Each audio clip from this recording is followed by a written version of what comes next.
1.5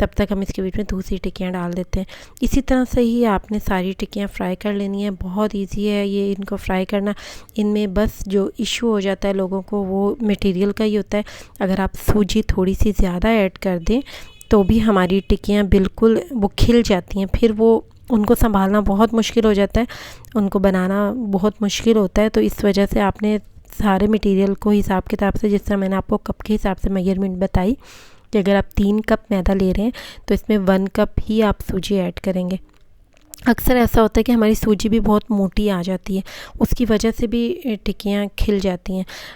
एक इनकी बाइंडिंग का एक और तरीका है कि आपके अगर इस तरह से टिक्कियाँ खिलने लगें तो आप पहले जिस तरह मैंने आपको बताया कि थोड़ा सा मटेरियल डाल के चेक कीजिए, और फिर भी अगर आपकी टिक्कियाँ खिल रही हैं तो आपने इस तरह करना है कि वो जो आपका ये होगी डो, उसमें थोड़ा सा मैदा आपने और ऐड करना है और एक अंडा आपने तोड़ के वो उसके साथ उसको गूंद लेना है। अंडा बहुत ही ज़बरदस्त बाइंडिंग का काम करता है, पर उससे यह है कि टिक्कियाँ थोड़ी सी ज़्यादा ही कड़क बनती हैं, तो मुझे इतनी ज़्यादा खस्ता नहीं बनानी थी, वो हार्ड हो जाती हैं, उनको चबाना ही थोड़ा मुश्किल हो जाता है। अंडा सिर्फ आप उस सूरत में डालिए जब आपसे वो संभल ना रही हो टिक्कियाँ। तो यहाँ पर देखिए हमारी कितनी शानदार खस्ता टिक्कियाँ रेडी हो चुकी हैं। आप इनको इसी तरह से ही जैसे मैंने आपको बताया है स्टेप बाय स्टेप फॉलो करेंगे तो आपकी टिक्कियाँ बहुत मज़े की बनेंगी। शुरू में मैंने भी बहुत सारी वीडियोस देख के लोगों की कुछ टिक्कियाँ जब भी मैंने बनाई मेरे साथ कुछ ना कुछ इश्यूज़ हो जाते थे, क्योंकि मुझे उस वक्त ये अंदाज़ा नहीं था कि अगर हमारे साथ इस तरह का कोई इशू हो जाए तो हमने उसको फ़िक्स किस तरह से करना है। तो मैंने अपनी वीडियो में पूरी डिटेल आप लोगों के साथ शेयर की है, और जब मैं इस रेसिपी के हिसाब से ये टिक्कियाँ बनाना शुरू की तो मेरी टिक्कियाँ बहुत मज़े की बनना शुरू हुई और परफेक्ट बनने लगी।